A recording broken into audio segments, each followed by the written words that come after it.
Já, velkomin að Rauðaborðinu í eftirmyndaginn á föstudegi. Þá höfum við þann síð að vera með það sem við köllum vikuskamt. Ég veit ekki hvort þið vitið að þetta er heiti sem er stólið. Þetta pistlarnir hans Flosa Ólafssonar í Þjóðviljanum heitir þetta vikuskammtur. Þetta er bara til að gleðja þá sem að muna. En við höfum þann síð að við förum í fréttivikunar og fáum þá hjálp til þess frá góðu fólki og hingað eru komin góðrópur. Hérna er Þórdís Klassen sem er grafískur hönnuður og Halló. Breakdansar eða ekki? Já, það var svolítið síðan. Aha. Trommuleikari? Já, spila mikið og Og bassa líka eða ekki? Bassa og trommur, jú. Ég hef alltaf verið með músíkina í farteskinu, svona samsíða vinnunni minni. Já. Og ég hef svolítið hoppað í músíkina, kannski ekki beint liðbröð á henni, en það er mín mesta næring. Já. Og nú á leið í stúdíó á sunnudaginn, þannig að ég Að þarf bara heima að æfa mig á eftir, sko. Að taka upp? Já. Og spilar þá trommunar eða bassana? Það er bassinn, það er hljómsveitin Látún, þetta er svona funk brass band, sko. Og við ætlum að taka upp efni og bassinn er æðislegur, þessar þungu drunur, sko. Þannig að ryþmið tala til mín. Já, það er það sem að færa okkur til að dansa, bassinn. Já. Herðu, Þórur Hrefna, bókmennafræðingur og blaðakona, eða ekki? Þú varst það? Já, einhver tíman. Það er ansi langt síðan. Já, ég man svo langt. Já, þeir eru mór svo gömul líka. Menningablaðamaður, hefur það verið kallað það? Jú, ég var eitthvað í því. Yngri fylla sig menningablaðamenn. Já, einmitt. Maður fekk að vera umsjónamaður menningarefni stundum. Herðu, Andrea Róbertsdóttir, hún vann í fjölmiðlum líka, en hún að framkvæmdastjóri félags kvenna í atvinnulífinu. Þetta er velkomin. Takk. Og Hringur Hafsteinsson, sköpunarstjóri í Gagarin. Já. Þú varst í hljómsveit. Já, ég Komst inn í hljómsveit. Já, ég datt inn í hljómsveit. Þetta var þekktasta punkband Garðabæjar, Joni. Já. Og þeim var boðið að fara til Rómar, halda tónleika. Nema bassalekarinn sem þá var, komst ekki. Nema ég var aðdáandi og þeir vildi ekki missa tækifærinu, þannig þeir báðu mig að mæta. Nema ég kunni ekki bassa. En ég lærði á leiðinni og toppaði tónlistaferilinn á svona útitónleikum 5.000 manns í Róm og hætti svo. Þannig að það er minn tónlistaferill. Við erum sjóðheitina maður. En kunnur á bassan þegar varst búinn eða? Nei, ég var alveg skelfilega lélegur, sko. Ég eiginlega held ég giggi fyrir þeim, sko, strákunum. En var það ekki tíðarandinn að kunna ekki en gera samt? Jú, gera en ekki geta. Takk sé einu erni. Þið voru með ennisbönd, manni eftir því, þegar maður sér í Rock Reykjavík og það var alveg svakalega svalt, fannst mér. Já. Og ekki smáræði, svona frotti, hvít, þykk, sko. Eins og svona lítil hangklæði hausinn, sko. Það var gríðarlega svalt. Já, líka, sko, það var svo óvennileg setup, sko, bara bassi, trommur og söngur og fanta góði textar og þeir voru nefnilega að gefa út á þessu ári aftur upprunalegu lögin. Þannig að bara sem að þeir spila núna orðnir svona heldri menn. Já. En þeir eru betri. Ef eitthvað er, sko. Aðeins hægari. Þarna var ekki Bergsveinn kvikmyndatökumæður. Kvikmyndatökumæður landsins. Hann var í þessari hljómsveit, ekki? Já. Og punk í Garðabæ, það virkar. Það virkar, já. Við andra þekkjum það. Það er ekki með punk út á Suðurhorni í Garðabæ, sko. Þó það sé ekki sársauki á götunni, ég veit ekki hvað ég að rifja þetta upp. Við Wenders kom hérna einu sinni á kvikmyndahátíð og Friðrik Þór fór með honum í rúndum Reykjavík og sýna honum það og þá segir við Wenders, ég held að þið muni aldrei búa til góða myndir, hérna er ekkert pain in the street, sagði hann. Og þá sagði Friðrik Þór, but we got the pain in the brain. Það er kannski þannig Garðabæ. Herðu, þetta er skrítið fréttavika, finnst mér. Svona eftir hretur af máli Ástuló. Er það ekki? Það er ekki að deyja, það heldur áfram. Það er eitthvað við þetta mál sem að stuðar fólk og snertir á svona, ég veit ekki, svona bara svona samfélagslegan hátt og svona mannfélagslegan hátt. Veistu hvað það ekki? Ég er ekki mikið í pottunum svona, en ég reikna með þetta sé fínt umræðefni í pottin. Jú, eflaust, ég held að þetta hafi nú litað þessa viku allhressilega og þetta er svona eins og segir, sko, þetta er svona pingulítið eins og jurt sem að skipti litum. Og þetta er svona svolítið merkilegt mál af því að það eru svo mörg sjónarhorn og veit ekki hvað skal segja, en þetta svona farið út víða völl, sko. Og já. Mikið gagnrýni á RÚV? Já, og bara, þú veist, þetta er auðvitað bara stórt en samt einhvern veginn ekki, og ég hugsa bara, mér finnst flott hjá stráknum að stíga fram, því að mér finnst þetta að hafa svolítið einhvern veginn flætt yfir barma sína öllu leiti, sko. Veit ekki með ykkur. Gagnrýni á RÚV, Biggi Veira, hann svona, hvað heitir hann, plokkari? Já. Hann tók sorpið sitt og fór með upp á fréttastofu. Þú varst á RÚV ekki, Andrea? Jú, algjörlega, og bara finnst ásvöldilegt að vinna þarna og allt starfsfólki sem vinnur þarna ótrúlegt, vinnur kraftaverku hverjum degi, finnst mér, og þetta er ósvalega áhugaverður vinnustaður. Jú, ég vinn þar í dag. Ég að segja það. Og all flóran af fólki. Með að fara með rusl þangað. Ég var bara ekki búið að sjá það, því miður.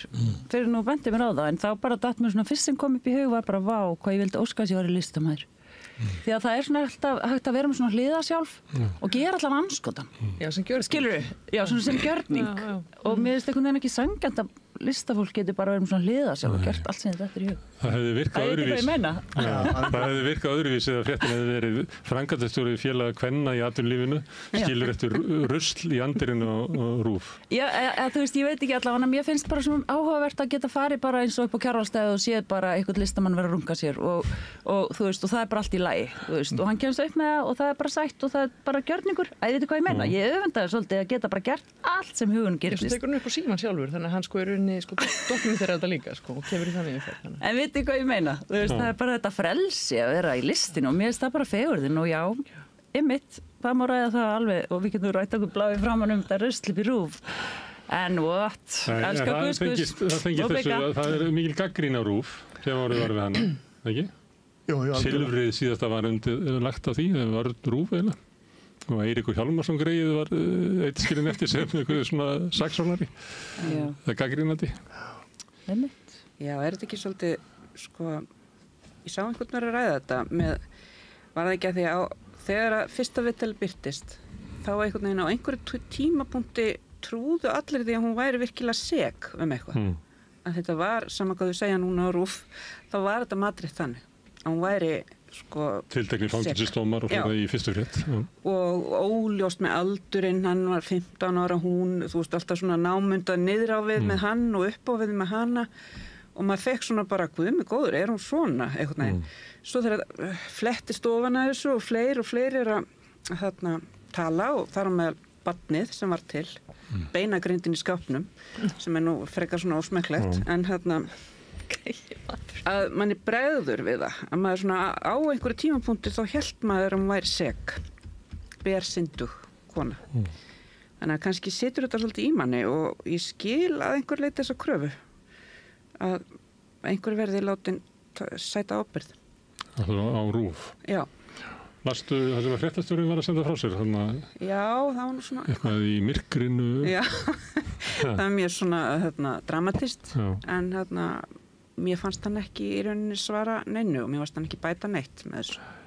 Þau svara svolítið yfir að gagnrýnin sé óréttlátt.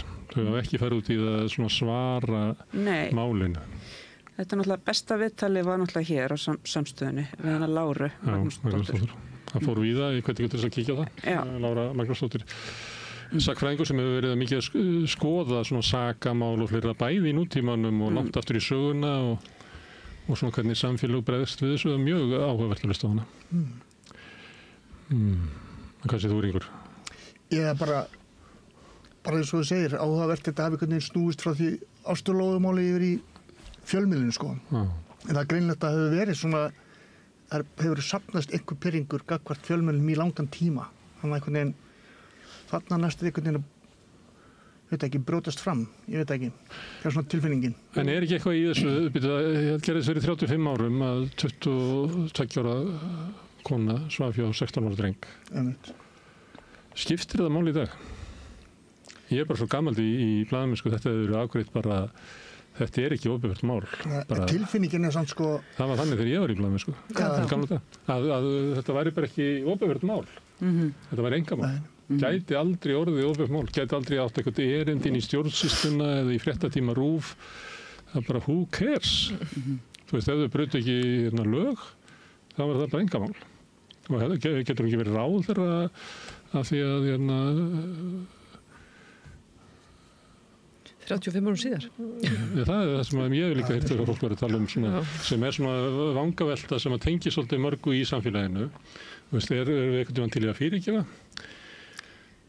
Er þetta ekki líka, sko, mér finnst þetta svolítið kynslóðaskipt. Að yngra fólkið var svolítið, því var meira misboðið yfir þessu. Það fólkið sko eftir MeToo. Þarna svo mikið gest af svona tíma, sko. Því finnst þetta að vera óviðkunnalegt, en við munum nú tímana tvenna, þetta þótti ekkert tiltökumál. Ég meina kannski óvenjulega þetta væri á, sko, konan væri eldri en kallinn, annars voru svona sambönd afskaplega algeng, held ég. Algjörlega. Og svona úlinga ástir og börn komið undir hjá mjög ungu fólki.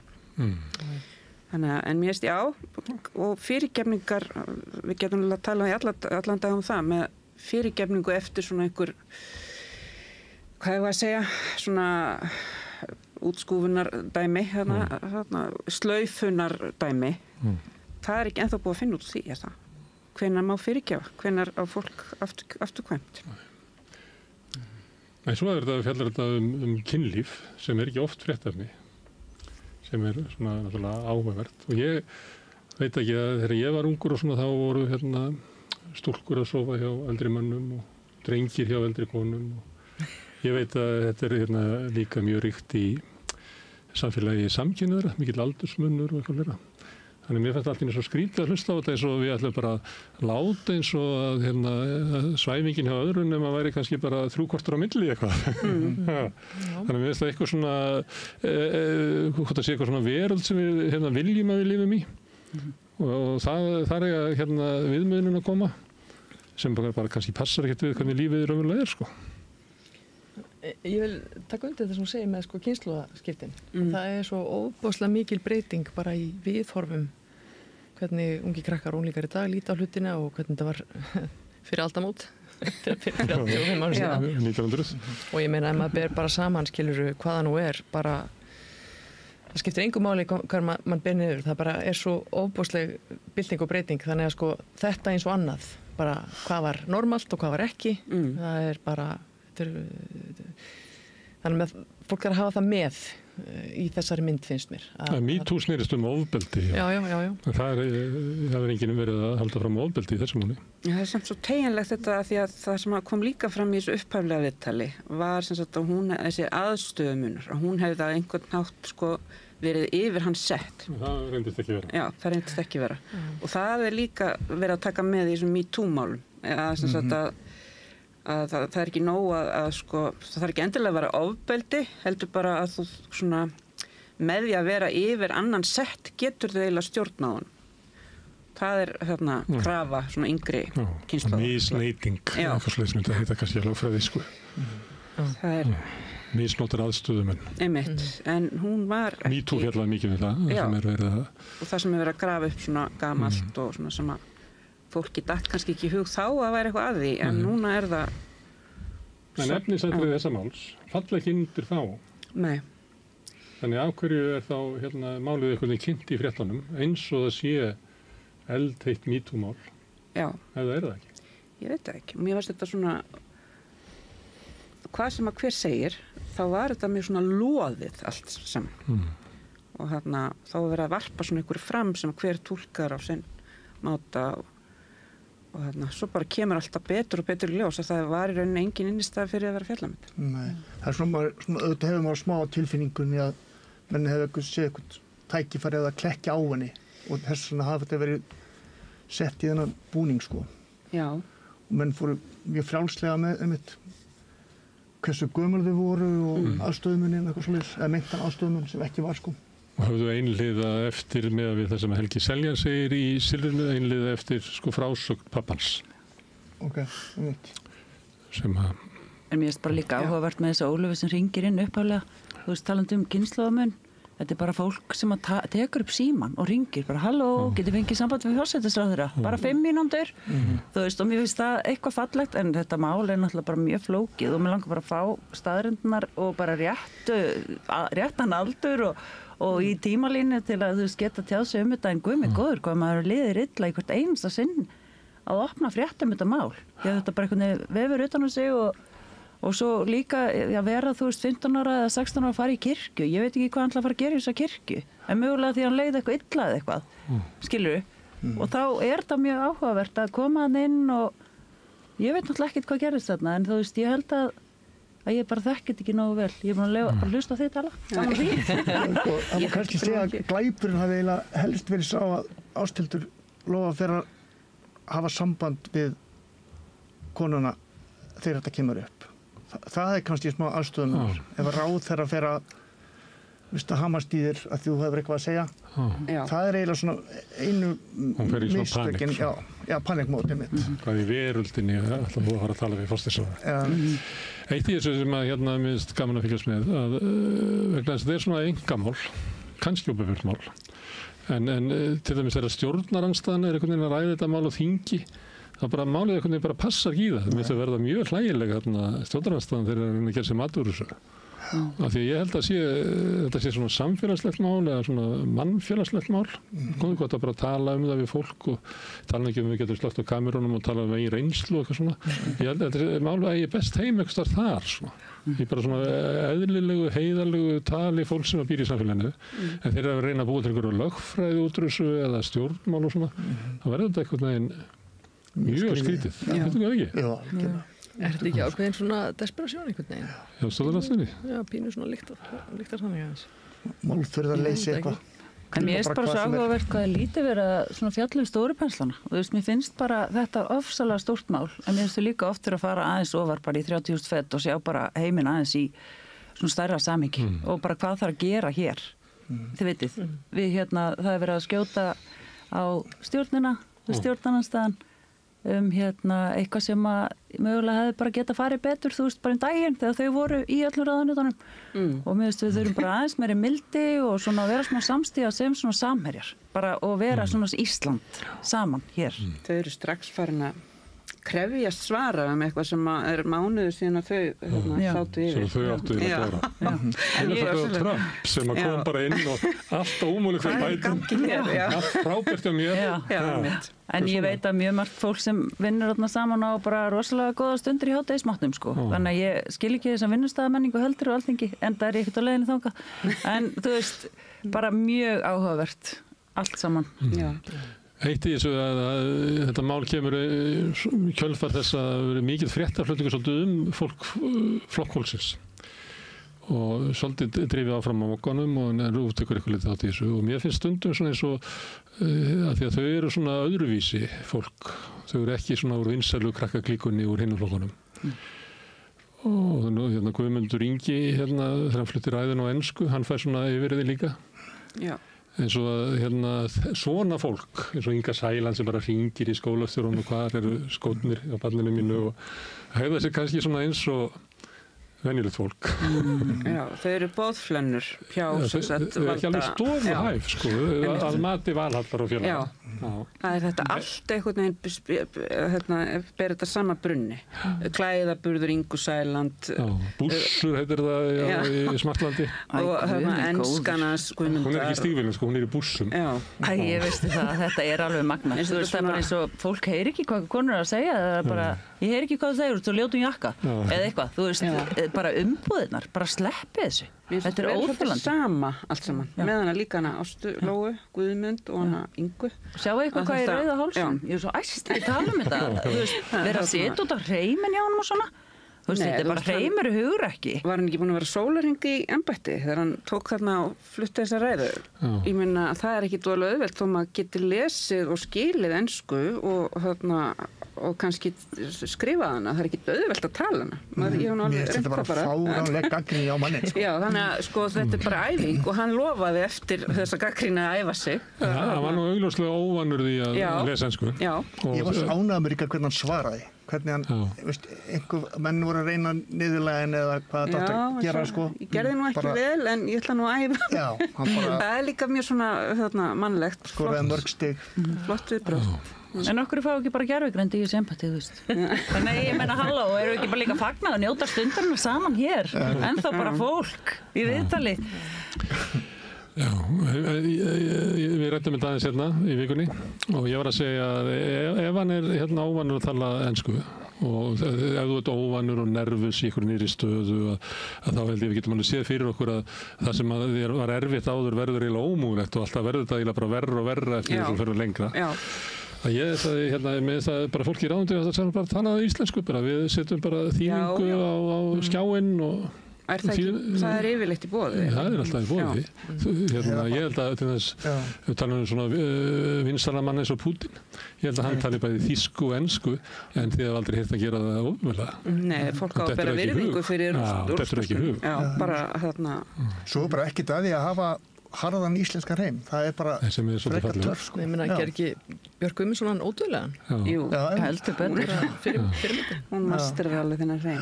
En það var einmitt bara dálítið skrítið að heyra það fyrst og það tók mér smá tíma að vera stolt af því, sko.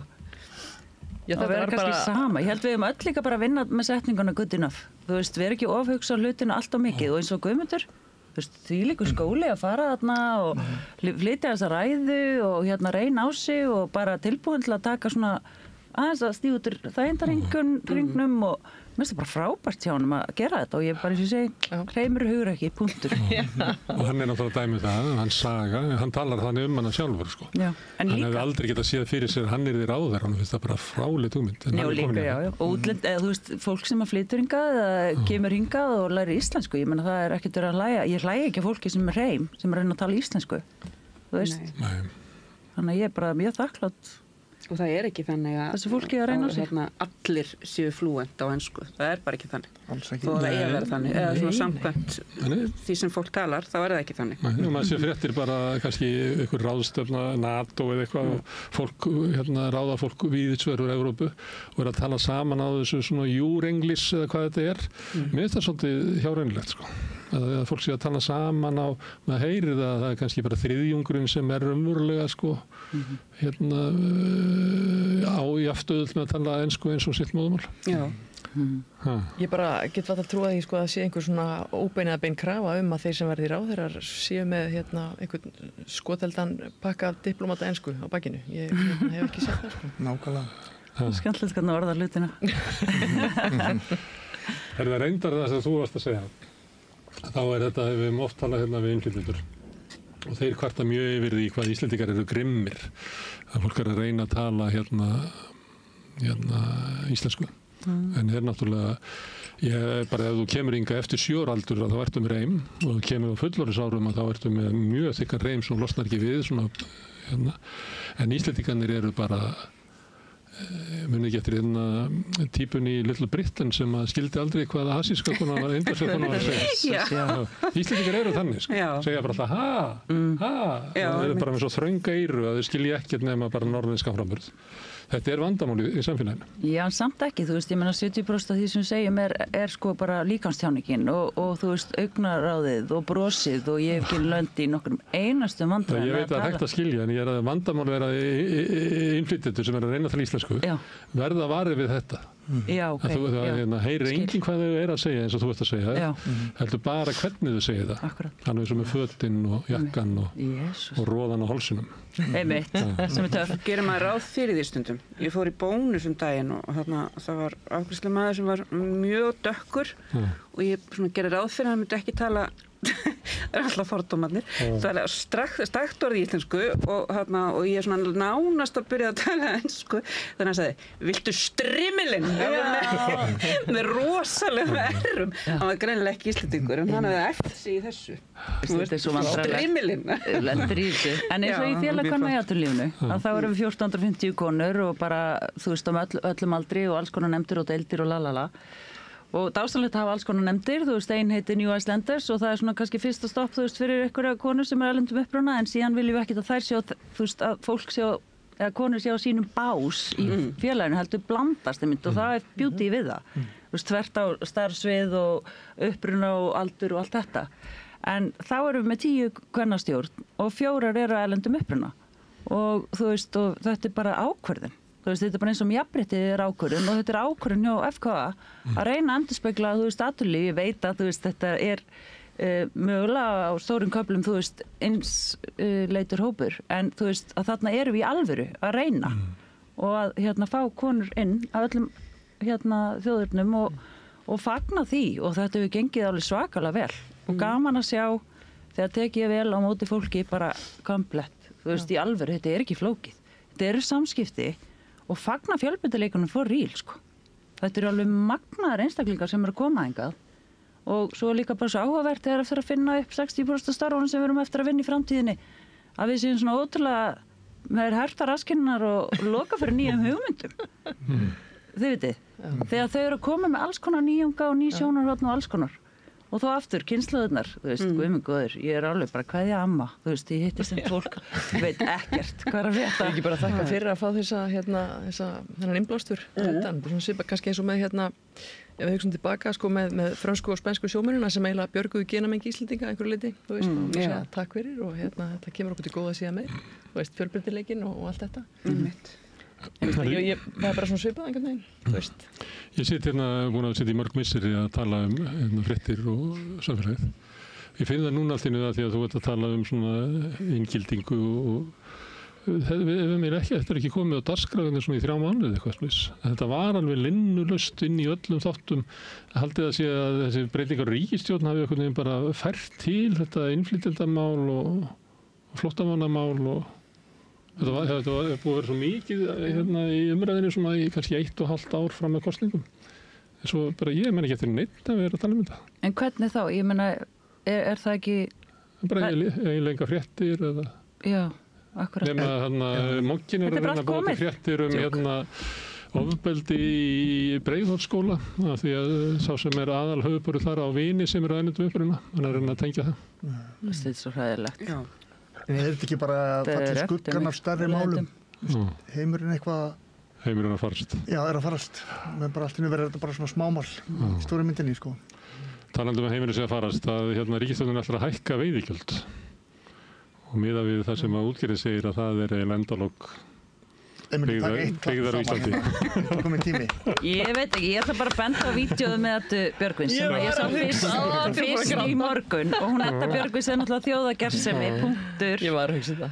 Og tekur þetta saman að útgerðin lepu dauðan úr skeið núna. Grætur yfir þessu. Já, grætur yfir þessu líka, en allavega ég mæli með þið horfið á þetta og bara alla hennar sketsa. Hún ber það fyrir brjósti, sko, Samherja og Brim og þessum gæjum og þessu að þú veist bara mikið ofbúslega verður erfitt. Já, en þá er ég ekki að segja neitt svona hvað mér finnst passanlega þetta beint. Að ég bara ekki náði að kynna mér þetta alveg, en ég hlustaði á Góð skets. Á Skarpinum, á Sarpinum segi ég á hádegisfréttir á hann í komina og Edda Björgvins sem er líka gott Edda Björgvins aðal það er ákveðin þeir nota ákveðin triks sem er sko þetta er eins og sumir bregðast við flestum eða segja hvað með börnin þá segja þeir hvað með landsbyggðina og svo líka þessi hótunum sko að fara bara úr landi nú bara flytjum vinslun úr landi og það er svona eins og var sagt alltaf fyrir hrun og þessi kláru útrásvíkingar þá bara fara þeir, vilja þeir fari þú veist, ef þeir eru með þessa gagnrýni og ef það var að lækka launið þeir þá bara fara þeir, við missum það á landi þú veist, núna þeir nota þessi 2 triks Bjargi ekki bönkunum að þá förum við úr landi ég var þá sáðu auðvitað og farið þá bara og það varð alveg bara það hafði enginn sagt þetta áður Nei Mér finnst líka svona nota sem er svo fólki taka fram að sko, íslensku sjávarútur er frábær. Algjörlega. Og þetta er svona hátækni iðnaður og það sem maður hefur séð er bara geggja sko. En svo þegar ég er að fara að borga eðlileg svona afnotagjöld þá notaði líka sko þá stoppar fjárfesting í bransanum. Þannig að verðmætin var ekki til eins mikil verðmæti eitthvað svoleiðis. En svo þegar maður spyr hvar svo fjárfesting hefur farið fram á þessu, að þá er bara þannig að þú getur ekki keypt buxur, bensín, tryggingar en eitt án svo borga alltaf rentu til sjávarútvegsins. Að því að peningarnir sem eru til þar hafa verið teknir til að fjármagna að kaupa upp nánast þeir eiga bara allar heildsölur, olíufélög, tryggingafélög og svo framvegis. Þetta er bara Samherji stærsti einkafjárfestin í Högum til dæmis, bónus og einmitt. Þannig að þetta er svolítið skrítin argument hjá þeim sko. Og líka bara skrítið, sko, fólki sem er að verja þetta, eins og hann Sigurður Ingi sem kom með þessa líkingu, þetta væri eins og loðnubrestur, þegar hann var bent á að þarna, þetta er skattlagning af arði, þetta er ekkert líkt loðnubresti, sem er þarna, það er svona langt seilst, finnst mér, til að reyna það er réttlætt að koma til varnar þarna stór útgerðarmönnum. En ég meina, ég vil samt bara taka fram, mér finnst svo leiðileg líka svona umræðan að ykkur fær eitthvað á silfurfati eða silfurskeið. Ég meina, það er fullt af fólki sem hefur meikað það og bara skilur utan á séð, er það svona eins og allir hefur fengið eitthvað á silfurfati. Þú veist, það er samt heilmikið nýsköpun búin að gerast eins og í þessum geira og þú veist, það er alls konar skilur góðir hlutir að gerast í sjávarútvegi og þú veist, það er svona, já, mér finnst svo oft verið að tala ákveðna, þú veist, hópa, ákveðna stjórnmálaflokka og svona eins og það fengi allt bara á silfurfati og sama með útgerðuna og svo leiðis. En það er nú svolítið þannig með útgerðina, er ekki? En fá ráð með ókipis. Já, þú veist, ég minnst að mér skoða þetta allt, en mér finnst að við verðum líka að halda til haga. Það er fólk sem hefur gert eitthvað við þetta og þú veist, það hefur bara lagt mikið í þetta að byggja þetta upp. Ég man líka eftir í fyrra þegar hún hvað heit hún, Rún ungi þingmaðurinn. Já. Man ekki hvað hún heitir. Rún, Lenja Rún. Já, hún var sem sagt tekið svolítið gett grínar því hún þekkti ekki kerfið, veiðigjöldin og hvernig var reiknað. Já. Og ég hugsaði bara, shit maður, ég veit ekki heldur, þannig ég fór að reyna að kynna mér þetta. Og það var þvílíkt erfitt að finna eitthvað út úr þessu. En það sem ég þó gat fundið var að þeir eru bara með mjög fína reiknarreglu hvernig það á að gera það, sem virka bara mjög sanngjörn. Ef að breytan viðmiðunarverðið myndi endurspegla raunverulegt verð á hráefninu. En það sem þeir gerðu, þeir settu viðmiðunarverð og þorski var kannski 32 krónur á meðan það kostaði raunverulega 320. Já. Og ég var tilfinningunni að þess að vita að þessi breyting sem kemur núna sé bara svo. Þeir sé að nota sömu formúlur sem eru bara fínar, en þeir setja bara raunverð inn í formúlurnar í staðan fyrir eitthvað svona sem þeir geta diktað upp, fattiði. Já, þeir ákveða sjálfur verðið og ákveða verðið sem borgar sjómannum. Og þannig að og í hafnargjöld og í skattinn og þannig þetta er náttúrulega grafalvarlegt þegar stjórnvöld segja að það er ekki hægt að miða við verði sem að þið eru að selja sjálfum ykkur heldur ætlum við meira sem að sækja verð til Noregs þá þegar þetta sjómiðin er rétt upp hendinu þá er verið að greiða okkur aflarhlut á kolröngu verði. Það hefur lengi verið þannig. Eins og norska verðið sem að myndi náttúrulega enda með því að allir fiskur færa markað eins og er grafað, sjómanna og fleiri. Það er líka svo skrítið að sjómenn hafa ekki staðið í lappbetum munni ekki eftir að síðast er að átt að hakka veiðigjöld og þá verði fjöldamótmál á Austurvelli og þá mættu sjómennirnir til að standa með útgerðarmönnum og maður hugsaði það hefur verið að reyna að leiðrétta kjörin til þeirra í rauninni en þá var einhvern veginn menn hrættir að tjá sig eða eitthvað. Sjómannafórustan er ekki mjög virk, held ég. Þarf ekki eitthvað svona eins og Sólveig og Önnu í sjómannafórustan? En eitt ráði þín, bara hringdi ykkur annan með til að ræða þetta mál. Þú veit ekki í slórinu, eins og var sagt á ritstjórnum í gamla. Svo sem var með sjávarútveginn, hann var sagt að hann var í slórinu. Já. Þú veit ekki því. Nei, þetta er náttúrulega mjög gamalt svona deilumál í samfélaginu og það er mjög ríkjandi tilfinning á Íslendingum að þessi óréttlátt kerfi, ég held að sé 80% sem segja það, það eru spurður. Hvort þetta færi auð til fárra, það er líka spurning, það er líka bara 80 pluss. Þannig það eru bara örfáir sem eru raunverulega ánægð með þetta kerfi. Hvað heita þeir? Svo er þetta talað eins og það sé eitthvað á móti sjávarútvegi ef þú vilt helbriða sængjarnar rentu af auðlindinni og það er svo ósækjant því að þetta er geggjaður iðnaður og hann hefur breyst rosalega hratt sko. Það hefur nú verið gagnrýnt svolítið þeir sem eru ekki kvóta en eru í vinnslu þeir halda því fram og hafa sýnt það bara með afurðaverði og öðru að þeir fá miklu betra verð. Þannig ef þú færð eitthvað svona ókeypis og ert nálægt eitthvað svona uppsprettu, þá það oft þannig að verður svolítið svona eitthvað sloppi og ef þú getur ráðið hvar þú tekur fram arðinn, hvort þú takir hann fram við bryggjuna eða í sölu fyrirtæki sem átt líka og kýpur og eitthvað svona, þá þetta kannski ekki alveg sko spennt til þess ídrætt þess að ná saman hámarks afurðaverði og þetta er ekki sniðugt að hafa eitthvað kerfi svona sem tókum við bara þá ákvarðan til dæmis bara í Bandaríkjunum svona að leyfa þetta ekki eða ykkur ætti bara alla virðiskeðina með brutu upp svona fyrirtæki. Já, það líka takmörk á eignarhaldi hérna en menn bara fara fram hjá því systkini eru ekki tengd held ég. Það er ekki hægt að skálda þetta sko þú veist í alvöru. Þetta er svo mikið fræði og útreikningar og pælingar að ég hef ekki orð. Ég skil þetta eiginlega ekki heldur en þeir græða á því eftir því sem færri skilja þetta kerfi þeim fleiri bara segja þetta er bara svona en þú veist við getum alveg skilja þetta þetta er ekki þetta er ekki forgangsmál í mínu lífi akkurat þess að en maðurinn minn er sjómaður þannig að ég er svona aðeins hef heyrt hann tala og skil þetta smá einmitt verði til dæmis sem að þeir ákveða bara útgerðin. Eitt í þessu er það að útgerðin skúpaði að þú veist átt að kynna þetta kl. 1. Hátíðisfréttirnar voru þá sjónarmið útgerðan sem komu sem hefði fengið kynningu upp á tegundum áður og það var í öllu fréttatímum og þeir eru rosalega hörð í vörninni og manni finnst þau vera eiginlega svolítið og fá svona Sigurð Inga og alls svona stjórnmálamenn sem til að taka upp vörninni þeirra eða þetta hækka leiguna hjá bara einhverjum sem var að leigja sér íbúð. Ég segi ekki þetta fólk hlaupi vörnina fyrir það. Þannig að þetta er rosalega ítök útgerðin. Þess vegna getur maður sko rósað Hönnu Katrínu alveg endalaust fyrir þetta skref af því að maður áttu vona á einhverju svona breytingu þegar Vinstri græn voru í forsetinu. Þau lækkuðu eðligjaldi sko. Þannig að þetta er bara frábært hjá henni sko. Já, stóð sér vel þarna.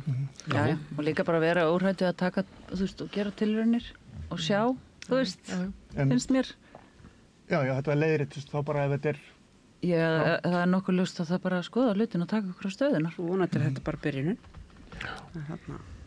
Þessi tímasetning er náttúrulega kannski ekkert skrýtin því að þetta er náttúrulega í fyrsta skipti í 1.000.000 ár þar sem að þeir sem eiga mest af fiskunum í sjónum eru ekki í meira hluta á fengi, þannig að eða skilið, þannig að sko þetta var kannski svona, hvað maður að segja, veist. It's now or never eins og elstæstu hefur það. Now or never, akkurat. Það er komið þarlega á heilan, takk.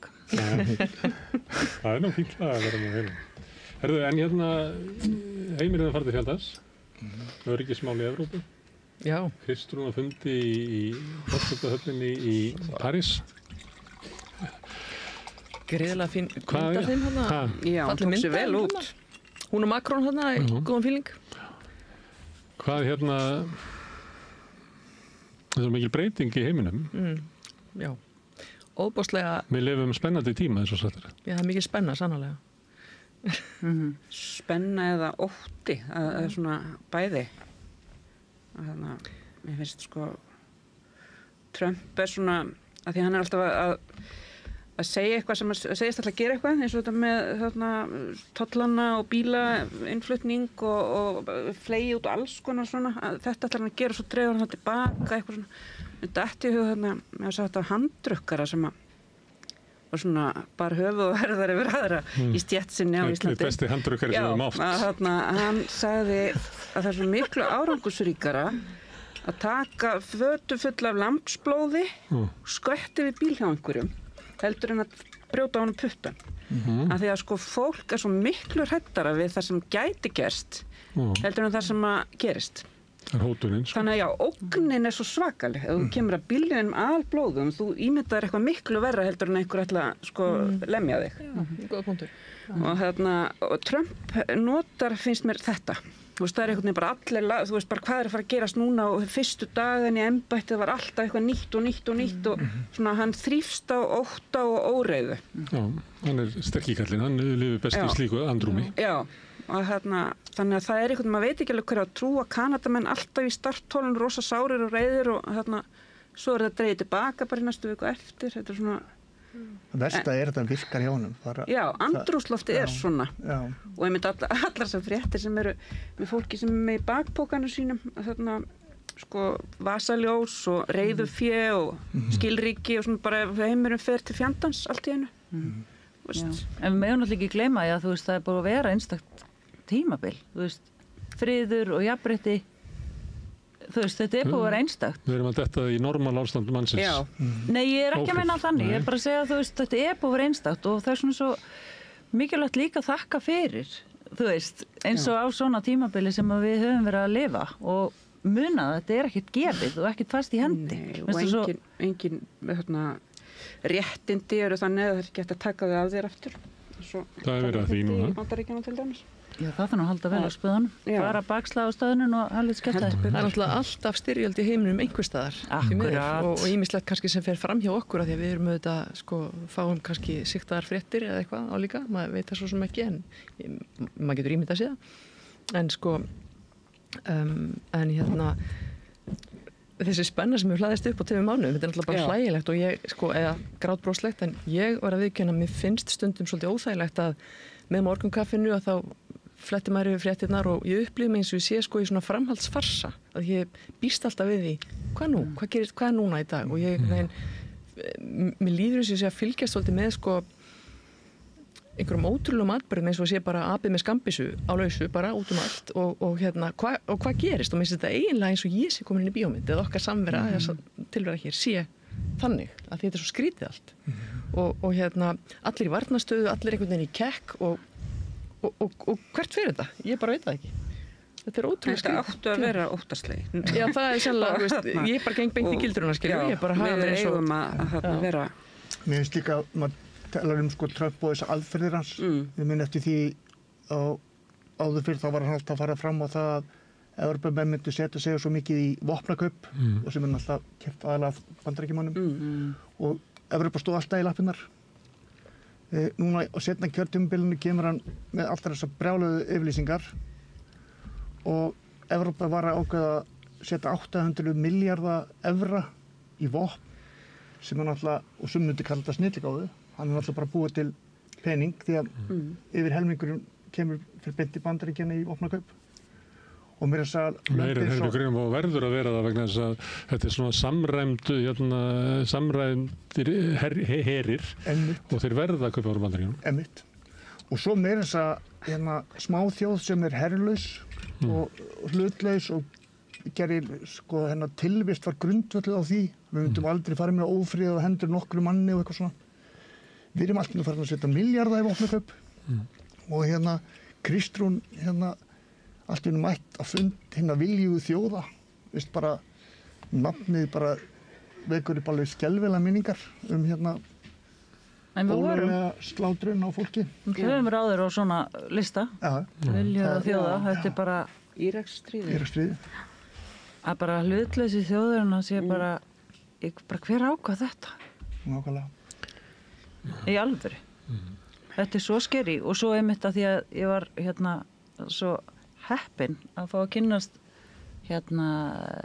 mennta skal ég segja það sem að lögreglan er menntið og þjálfuð og ég var svo heppin að fá að kynnast nokkru fólki sem að þar starfar og er að núna mennta lögreglufólk sem er tekið inn í stríðinströym núna og vera óskaftið fólki af öllum alls konar uppruna og aldrei og allavega næst ekki með lögregluna en þú veist inn í endi er alltaf manneskja og þú veist þarna var sérsveitarmaður fyrir fram að mig og var með hjálm sem var búið að skjóta úr haglara skilur í hjálminn einhvern veginn þú veist að fá að sjá þetta og þetta er svo fjarlægt okkur skilur og þetta ástand allstaðar að bara þú veist það er ekkit orð sem að næra höndla þú veist þetta ástand og mér langar helst bara að fara að grænja með eitthvað núna en Máta.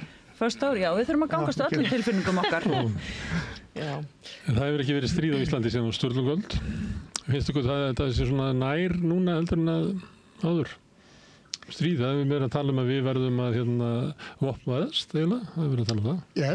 Ekki svona endilega her, en það hefur verið að tala um að hér séu njósnarar, rússneskir og kínverskir og öll vika var eiginlega undirlögð okkur spátum og lögreglunar um að við ættum bara að upplifa að við værum bara í umsátusástandi. Þetta svona sjálfræði hernaður sem til að gera hvað? Það bara góð spurning, menn hafa gert þetta áður. Þannig náðu Svíþjóðin í NATO, byrjaði bara upp á 1900 og var ekki 80 þegar fólk að tala um rússneska kafbáta sem átti að vera sem átti að vera sækja þeim og svo var ekki fyrir mann ekki hver var, Andropov sagði bara við að bara skjótið það bara niður, þetta er ekki okkar og þá fyrst kom í ljós að þetta voru bandamenn að bara eftir Ólaf Palme árin að samfara Svíþjóðum það var best geymdir í höndunum á NATO sem tókstendur ekki nema hluta, þeir eru svona nafninu til voru þeir sjálfstæðir eða hlutlausir en ekki reynd, þeir voru alltaf hluti af menginu og er þetta ekki bara svipað, það er alltaf verið að tala um eitthvað tölvunjósnir og eitthvað, það er aldrei lögð fram nein gögn, hvort sem að það eigi að vera Norður-Kóreumenn eða Íranar eða eitthvað svona vonduveldin en samt er bara fluttar fréttir af því að þetta séu hinur og þessir hópar frá þeim löndum og við vitum raunin ekkert um það Þá komum við nú einu sem er kannski stórt mál og það er þetta með falsfréttir, hver á maður að trúa þetta og hvaða uppspretta er sönn, hver á maður að fá þetta beint að kúnni, skiljið, af því að það er svo mikið rusl í umferð og það er ofsalega vinna að vinsa það frá og ég bara spyr, ég kasti þessu bara út hvað getur maður gert í þessu vegna þess að það er svo mikið bull í gangi En líka það er svo áhugavert hver fréttavikan þú veist, ég bara trúi þessu ekki að þetta getur orðið svona ekstrím bara viku eftir viku eftir viku þú veist, er það bara aldrun eða er ég eldast og taka betur eftir eða er þetta ekki svolítið mikið hver einustu viku af alls konar Fyrir að kjörtímabilinu þá vildi Trump að Evrópuþjóðirnar myndu velja 2% af landsframleiðslu í hernað og langstærsta hluti í vopnakaup frá Bandaríkjunum það eru svona 90 milljarðar á íslenska mælikvarða nú er þetta komið upp í 5% sem eru þá 270 milljarðar sem að endanum kemur krafan til okkar og það er svona bara eins og að leggja niður velferðarkerfið og eða allir svo í hernað 5% af 5% af landsframleiðslu það er oft svona 40% sem er ríkisútgjöldin þannig að þá er þetta svona svipað og það er 15% af öllum ríkisútgjöldum í hernað En finnst þér ekki líka skrítið Þetta ráðamenn í Evrópu bara tala eins og sjálfsögðan hlut í dag og okkar ráðamenn eru svona stíga þangað líka og við erum að verðu í bandamenn í þessu Mér finnst þetta alveg rosalega breyting og þetta myndi eiginlega bara þýða Evrópa eins og við þekkjum hana og vonumst upp í hún verður ekki til eftir þetta það er ekki hægt að taka 5% af landsframleiðslunni í hernað og ætla að viðhalda hér einhverju svona velferðaríki. Já, ég bara... Og þá er kannski hægt að leggja niður bara Eurovision með, samtímis að þessi keppni hún fundur til að halda friðin í Evrópu. Já. En það er hún búin að vera hérna litskrúðu síðustu árin. Það er önnur saga. En samt kemur úr lekupólitíkin inn í þetta allt saman alltaf. Og stríði líka, var ekki Úkraína vann? Jú, þetta verður alltaf bara, veist... Já, þetta er svona vettvangur sem er áhugaverður og allir horfa, en mér minnir að upprunalega hlutverk þessarar keppni hafa verið þetta. Standa vörðum friðin. Ég held líka ef að til strís kæmi stórveldastrís og ég ætla bara að gefa Trump kredit fyrir það. Hann verið svona að reyna að vera forðastað auðvitað við fyrirrennarann. Það er eftir að koma í ljós sem að fagnan hefur komið á vopnalið í Gaza en það er nú skrítið vopnalið það er skrítið Trump friður það er mjög skrítið ég er sammála því það er bara allt sé eins eftir hans höfði Já, algjörlega Hvað gaf hann sér ekki bara einhverja nokkra daga í að koma á frið í Úkraínu þegar hann var að byrja, ég held það En þess ég ætla að segja ef að til stórveldastríðs kæmi að þá yrði við náttúrulega fyrsta skotmarkið því að þú myndir alltaf vilja stoppa flutningaleiðir að við höfum líka að hugsa það. Við erum alltaf gríðilega mikilvæg bensinstöð. Já, algjörlega.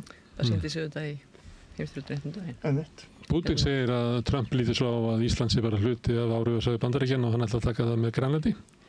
Ég var eitthvað að hugsa það, sko. Hvernig var að taka upplýsingar? Trúir þú Putin þegar hann segir þetta? Sko... Það lítur að þetta frá Trump.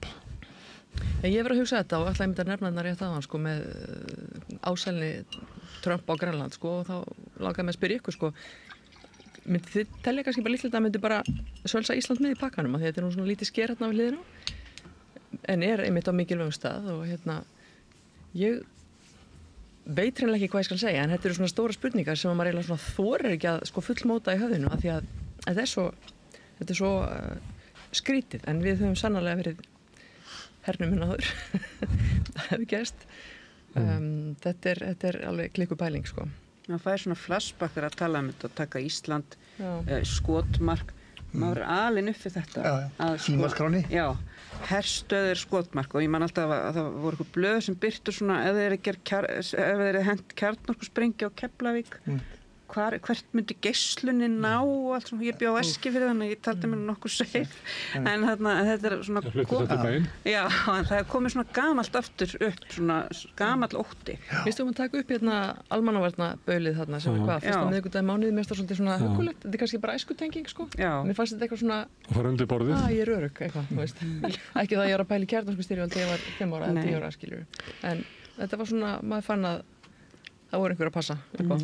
Ég held með Trump, sko, held að þurfi ekki að taka Ísland að því hann áðalag. Það er, við höfum aldrei tekið eitt skref frá opinberri stefnu Bandaríkjanna í neinum málum. Við sjáum það best bara núna í Ísrael, þar sem hefur verið bara þjóðmorð og okkar stjórnvöld gera ekkert í því og vil ekki gera það. Hvað þá þjóðir vilju sem er að tala um frið, en þau horfa í sameiningu upp á þjóðmorð og vil ekki gera neitt, sko. Þannig að ég held að þurfi ekkert að hertaka Ísland. Það er búið að því, sko. Já.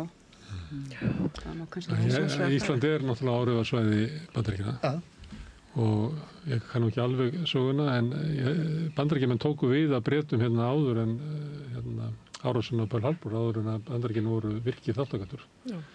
Sem að sýni nú aðeins svona hvernig þeir horfa til Íslands, að þeir voru mættir hérna áður. Já. Og ég held að, eins og þú ert að segja, ég held að þetta sé að sumuleyti væri kannski tilefni þess að ræða um það, sko, hversu sjálfstæð eru við, sko. Að, til dæmis ef að sósíalistaflokkurinn fengi sko 90% í kosningum og færi að breyta í áttina til sósíalisma, að þá held ég að yrði bara viðskiptabann og bara sama og er gert við aðra þjóðir á áhrifasvæði Bandaríkjanna sem að reyna eitthvað að fikra sig frá Bandaríkjunum, sko. Ég held að þetta sé bara raunveruleikinn, sko. Mér finnst þetta bara Trump bara afhjópar þetta. Já, kannski er bara þessi þriðja heimsstyrjöld löngu byrjuð, bara í breyttri mynd og breyttum formum, sko. Þú veist, að einhverju leyti, því að það eru þessar hótanir, þetta sem þú nefndir, þetta með sálræna effektin, sko. Og tólar viðskipta stríð, ég meina, það þarf ekki endilega bara að vera vopn, þetta notið í einsum öðrum birtingamyndum, sko, þannig að allavega ástand fólks er einhvern veginn orðið það spennt og í heiminum að það líkuð að það er kveikt á einn eldspýtu að þá kannski myndi eitthvað gerast, sko. Og þetta er ótrúlega skrítið. Finnst þið það líka vera bara svona annars þar í samfélaginu? Sko, ég haldi fram að svona bara ein áhrifin á Trump bara að það er bara orðið meiri bara harka í aldrei umræðu og dómharka. Já, ég meina, ég held að þetta býti svolítið skottið á sér að því leyti, sko, að þessi ruðningsáhrif eru kannski duldari okkur heldur við áttum okkur á, vegna þess að, sko, ok, Trump er eitt og hans áhrif og en svo líka bara er vissulega aukin harka, það bara, ég meina, halló, þú veist, hnífar úlingar og þú veist, og alls konar hótanir og glæpagengi og eitt, þú veist, ég er ekki að mála upp einhverja dystopíu en þetta er bara raunveruleiki og hvað þarf að gera, þú veist, það nefndi einhver samstöðu og taka sammeil ábyrgð og passa upp og hvort annað, meiri mannúð, getum byrjað á því. Og líka spá í hvernig, sko, heim við ætlum að erfa börnin okkar. Þú veist, það er eins og enginn sé að pæla í því, sko. Nei. Sama með heiminn, þú veist, eru svo miklu umhverfisóðar að þau þurfum eitthvað 14 plánundur eða hvað er, en bara plánundur er náttúrulega bara spesbær að búa á og mér veist við að vera svona líta á þetta heildrætna og svo veist hvernig við ætlum að erfa þetta, sem sagt börnin okkar, Já, hvernig einmitt. plánutu þau að bara fá í hendurnar. Þú veist, þetta bara hræðilega sorglegt. Já, Á mörgu leyti. Svo líka bara utanumhaldi eins og það var nú ágætið þáttur á RÚV daginn sem að fjallaði aga í skólum Já. og það er mikið verið að ræða það einmitt með sko hvert ábyrgðarhlutverk foreldra versus kennara, því það er mikið verið að velta yfir á sem sagt þær stofnanir og þetta er bara ofslega stór spurning og þetta eru mál sem að þarf virkilega að skoða af því þetta er okkar framtíð. En gott að sé allt fullkomið heima í okkur. Já, Það var nú svolítið í þeim þætti dreginu svo mynd, ég veit ekki hvað það var orðu beint svona, en vandamál er það að krakkarnir koma algjörlega óuppaldir af heimilunum og svo segja foreldrarnir eins og skólinni er alveg upp, sko. Já, Það er einhver stórkostlega misskilningur. Já, sumir segja þetta og sumum líður þannig og þú veist, þetta kemur stundu þannig fram að bara heimilin eru misjöfn. Ég veit ekki þegar, ef að, þú veist, krakkar segja haltu kjæftu og þegið við kennarana, það er kannski svo sem ekkert nýtt en það hefur gerst oft áður örugglega, en þetta er samt svona, þú veist, hvert getur þetta farið, fatið? Bragi Guðbrands var í fyrirverandi barnastofustjóri sem rökklaðist úr starfi og fór sig að vinna ekstra ennitis. Hann var í viðtali í Mogganum. Hann var að segja ástandið svona í sambandi ofbeldi og neyslu með unglinga væri svipað fyrir 30 árum og þá hefði verið gripið til alls konar aðgerða. Þetta eftir í huga að það er svona næstu því þegar þið voru ung. Ég ætla bara að minna ykkur á það, við erum að tala um að allt sé að fara til fjandans, að þetta er svona ekki orðið verra en svo að þetta er svona þegar þið voru ungar. En svo getur maður nú hendinn hins smá í ákvæðinni því að einhvern tíma las ég að það væri nú búið að það var einhver rannsóknarstelpa í Asíu sem hafi búin að rækta fram bakteríu sem étur plast og það gladdi mig mikið. Nei, í alvöru, við verðum að gleðjast yfir svona tíðindi. En vandinn er það að þegar hún kúkar því, það er eiginlega verra. Það er verið að vinna í því líka. Herðu, það er komin ennin konan, rektor. Konan er búin að byrja að taka þetta yfir. Silja Bára, rektor. Er það ekki bara gaman? Jú, algjörlega. Já. Algjörlega. Jú. Finnst ykkur að skipta máli því konur? Ég líti á þetta fyrst og fremst, sko, jú, ég skal viðurkenna það gleður mig og mér finnst hún fín og frábær og ég held að hún hafi staðið sig bara nokkuð vel almennt séð, en það er bara, ef hún hefur unnið þetta þá hlýtur hún að vera þess verðu, sko. Þetta var náttúrulega kosning og svo er bara að fylgjast með henni og sjá hvernig hún spilar úr því. Og líka bara með unna staðan eins og hún er í dag, þú veist, þetta er eitthvað punktstaða. Þú veist, mér veist, komið svolítið svona heistri eitthvað, konur alls þar og guð, þú veist, róa elsku vinum minn, sko, þú veist, þetta er bara svona lítið, þú veist, tímabil í stóru sögunni og bara öndum í kveðin og njóti bara ferðarinnar, þú veist, í alvöru tala.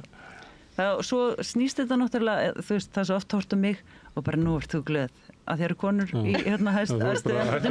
Ég er bara já, en ég meina, þú veist, þetta snýst ekki um heimsifera, þetta snýst um jafnrétti, það er enginn að sækjast eftir einhverju einsleitum hópi í öllum stöðum, skilurðu, þannig að once again, þá bara vil ég bara öll kyn og ólíka einstakleika í öll þessi hlutverk, en þetta er bara eitthvað svona kótaksjátt, þú veist, á stöðin í dag og við getum alveg slöka en hvað þetta eru allt flotta konur og ég dýrka þetta að sjá þær koma og bara fá að láta til sín taka. Ég held að sé mjög margt sem er ólíkt með kynjunum bara út af menningunni í okkur að fá þær inn með kannski ólíkar áherslu sem að kannski, þú veist, útgáma verður einhvern veginn öðruvísi og meiri hressandi. En það er líka alveg óþolandi eins og með Höllu sem að mér finnst alveg frábær forseti, mér finnst hún vera að tala fyrir frið og mér finnst hún bara í svona uppbyggilegum máta og allt sem kemur frá henni að það er náttúrulega bara að tala daginn út og daginn inn, í hvernig hún klæðist og í hvernig hún er og allt þetta og þetta er bara svo áhugavert. Hún hefur líka svona spáðflennu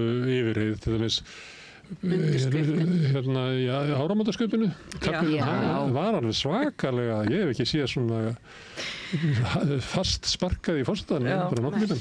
Nei, mér finnst þetta bara ósangjant, en allavega ég skil ekki. Live, love og love, eitthvað í staðin fyrir gömlu meistarana.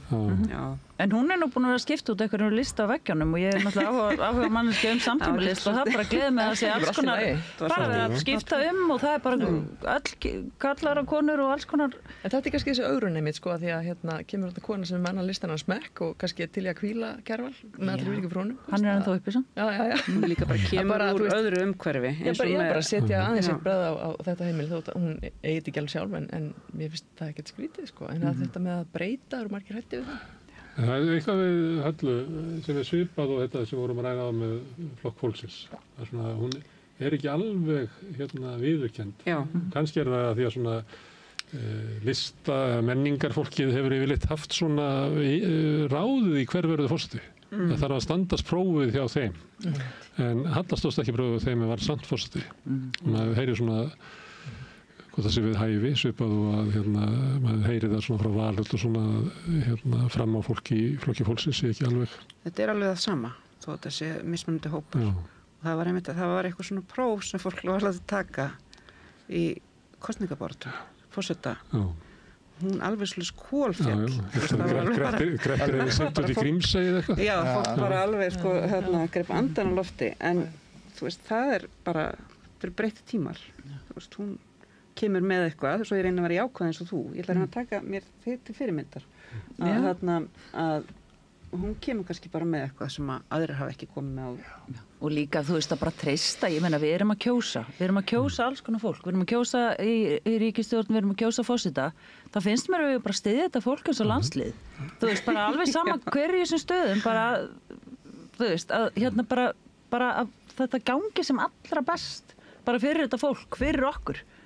Þau eru þarna og þau ætla að klára þetta og bara vonandi með stæl fyrir okkur öll. Halla var í kosningabaráttunni með svona skýra mynd hvað hann vildi, einhvern veginn hvernig hún sá fyrir sig að vera þetta nýtið þetta embætti. Ég segi ekki að það sé allt búið að rætast núna en það tekur langan tíma að vilja lenda á Bessastöðum. Þá getur þú svona kant alveg á þetta. En eftir bara samtunni ég talaði við alla frambjóðendur og ég var spáði bara held ég fyrstur allra að hún myndi vinna þetta sko. Já. Ég hef samt viljað sjá hana tala miklu sterkar fyrir friði að því ég man að hún var svolítið ólík hinum frambjóðandi með það. Hún var alveg tilbúin að segja það bara. Ég lít svo að ég geti talað fyrir friði í þessu embætti. Bara alveg á móti vopnaköpum. Já. En hún hefur ekki einhvern veginn, síðan hún varð forseti, þá hefur hún ekki náð alveg að finnst mér koma því á framfæri. Ég held að það tekur tíma að lenda. Auðvitað getur hún svona lent og svo bara gleymur hún öllu sem hún ætlaði að gera. Já. En ég myndi gefa henni svona aðeins séns á að lenda í þessu því að þetta er kunst hvernig hún fer með þetta svona hálfgerð svona náðaravalds, áhrifavald eitthvað, þetta er mjög skrítið. Sem tækin, eldurskúffan í fórsetarbættir er mjög skrítið dót sko, sem hún þarf að nota. En ég held að sé að gera þetta vel og bara mjög áhugavert að fylgjast með henni og líka það sem hún gerði áður. Ég meina, þú veist, bara svona orð eins og til dæmis þegar öðru í Kapital kom að þá var byrjað að tala sko áhættu meðvitund. Þú veist, að því var alltaf að tala um að kona veri áhættu fælnar að þú veist hvernig við notum orðin okkar að vera áhættu meðvituð.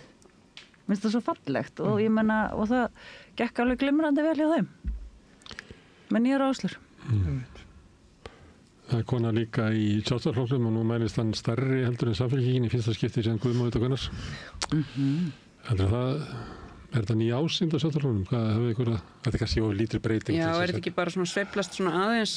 Bara, ég gleymi þessu bara. Það er lengi svona koma í fréttunum góðun laun bæjarstjóra á Íslandi. Hann kom í vikunni, það kemur reglulega. Það breytist aldrei, en núna var reyndar bæjarstjórinn í Kópavogi að tala um að ætti að lækka launin hjá sér. Já, kom reyndar í fréttum áðan að lækka 10% í öllu nema hjá henni. Það var 1,8%. Hún er í svo mörgum bitastæðum, sko, það er eitthvað svona hluti af hennar starfi sem er bæjarfulltrúastarfið og venjulegi bæjarfulltrúar eru í 30% stöðu. Hún er svona hluta í stjórn slökkviliðsins, hluta fær hún bæjarstjóra, þú veist, þannig að þetta myndi ekki hafa neinn áhrif á hana. Þetta hefur áhrif á hina bæjarfulltrúana, þetta hefur áhrif á til dæmis fólk sem fær bílastyrk af því það er í heimaþjónustu fyrir fatlaða. Þú veist, þetta verður engin áhrif á hana sem er með yfir 3 milljónir held ég á mánuð. Þannig að það er göfugt af henni að bjóða þetta. Ég hef stundum tekið þetta þegar þetta kemur í umræðu og farið að því maður getur flett upp sko hvað bæjarstjórinn í New York og París og London og Berlín er með. Bæjarstjórinn í Kópavogi er alltaf hæstur. Já, herri heldur en. Bara New York og allt. Garðabæ líka er það ekki? Það var tveir sem að... Ég segi bara að var Kópavogur var hæstur, ég veit ekki akkur það var. Ég man þetta var fyrir nokkrum ári komið og það var verið að skoða þetta. Áhverju ætlum við höfum þetta svona hérna? Er þetta sér íslenskt? Er þetta líka svona í Noregi og... Já, ég held að þessu bæjarstjóranir, ég fann aldrei neitt sem var herra. Nei. Þeir var kannski í Singapúr held ég. Svakalegt. En ég held þetta sé rosa jobb, bara eins og mjög mörg jobb að vera bæjarstjóri, þú gerir það vel sko, þú bara aldrei frið. Hvergi heiminum verið velunum með launum, heldur þetta litið svo á að þú gefur þið fram vegna svo að vinna fyrir samfélagið þitt. Skil. Og þú fær bara sómasamlega átt í þú á. Já. En það er ekki hugmyndinu það að þú eigi að bæta það upp að vera alltaf að hugsa Kópavog, sko. Þú er ekki inn í jeppinn sem þú fær í hérna kaupbæti. Það er ekki verið að nota peningana til að pína eitthvað sem að vil aldrei hugsa Kópavog til þess að fara að hugsa Kópavog. Það er ekki þannig. Einmitt. Nei, en ég er að segja að þetta er örugglega mjög stór starf og svo er það líka svona íslensku veruleiki að vera bara alveg saman í hvað stöðu þú ert í. Það einhvern veginn ertu alltaf með svona alveg alla hattana. Og þú veist, að viti hvað ég meina. Þarna að bara vera stjórnandi eða bara sér þetta í fjölmjölum. Þú veist, það er kreditlisti. 4 á Íslandi. Ég meina, þú veist, og það er sama bara með öll störfi einhvern veginn í Íslandi. Það er svo mikið af verkefnum og þetta er svo margþætt. Ég bara, kannski er hann bara með alveg heila deild, miklu stærri deild, 100 manns að vinna með sér eða eitthvað. Borgarstjórinn í New York, ég veit það ekki. Það er náttúrulega aðeins stærri bæri en Kópavog. Aðeins. Ég held líka sko, ég held að fólk hafa ekkert á móti að borga há laun þegar það er hægt, en það er meira svona, það kemur alltaf svona þessi sjálftöku tilfinning að því að þetta verist vera eins og bæjarstjórum og þannig að vera sér verkalýsfélagunum. Já, þannig að Sameiki Þórarinn Eyfjörð hætti þar og fær 70 milljónir með sér. Laun í 2,5 ár. Já. Stjórnin taldi að sé ekki geta raunverulega að þenni kjörinn til starfsins. Ekki geta losnað við það. Nei. Nema borgunum. Alþingismennur kjörnin fá þeir ekki bara 6 mánuði eða þeir fá ekki 4 ár. Nei. Þetta er eitthvað skrítið við þetta. Já. Hver er sem ákveður þetta? Svo kom líka til starfslokasamningur Ragnars Þórs, það voru 10 milljónir. Já. Og svo er hann líka einn á þingi sem er á 2 launum, bæði frá verkalýðsfélaginu og Þetta er náttúrulega, sko ástæðan fyrir að hún er að bjóða þetta, þessi, hvað heitir hún, Ásdís í Kópavogi, að þarna er náttúrulega út af umræðunum, sko, til dæmis launahækkanir kennara, þú veist að bæjarfélagið hefur bara hreinlega ekki efni á því og sko það er allt í ólestri í leikskólamálum og þannig að þetta svona snýst kannski svolítið að bara vera í takti við það sem er að gerast í samfélagi. En er ekki þannig að þau geta stundum ekkert gert? Ég meina, var ekki Guðni sem að vildi alls ekki fá okkur hækkun og hann þurfti að gefa því góðgerðarmála því að bara var ekki hægt að breyta sig og samme bæjarstjóran eða sem sagt borgarstjóran í Reykjavík og svona, er þetta ekki eitthvað sem við verðum þá bara neyðast til að taka? Ég veit það ekki. Allavega þessir, sko Sólveig Anna og Ragnar Þór lækkuðu bæði launin sín. Verkalýðsfólk og kolvarnir meiga sko hafna, þú veist þeir bara taka eins og hann tók Ragnar Þórs og íhugaði málið eitthvað svona.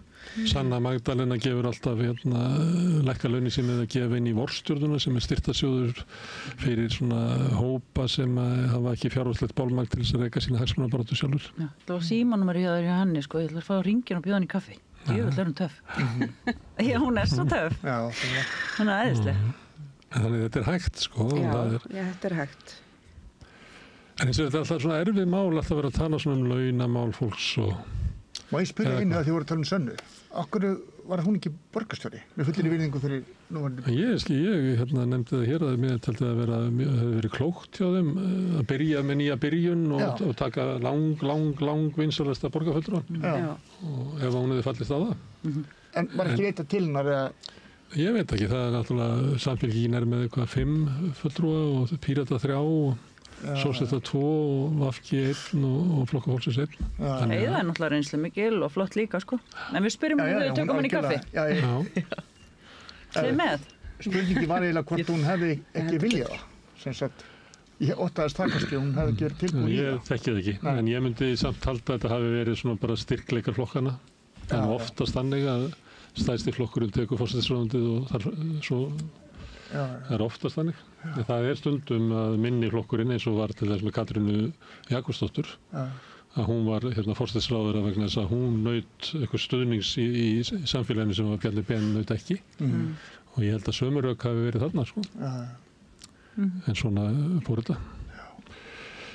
Heyrðu, það er eitt mál, því að við varum að tala um Ástulóu áðan sem svona eitthvað svona samfélagslegt mál sem að núna norðmenn eru algjörlega obsessed af sem réttarhöldi yfir Gert Ingebrigtsen, vitið þið hvað það er?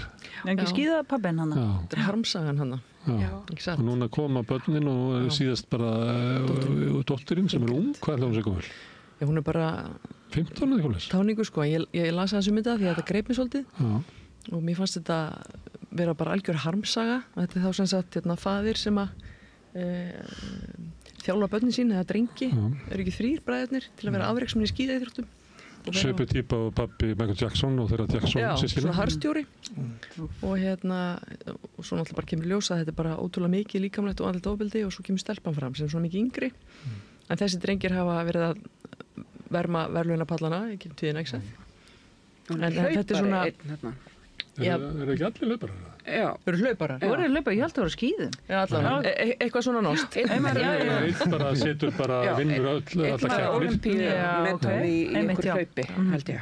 En ég vil bara segja sko að þetta er náttúrulega ótrúlega sorglega allt saman en mér finnst svo gott að svona komi upp af því að þú veist, það er oft maður í missunni sko í sportinu þegar að fólk er keyrt svona áfram og sérstaklega sorglegt þegar að þjálfarar og þeir sem haldi utanum eru svona óbúslega skildir, það er náttúrulega bara hræðilegt sko.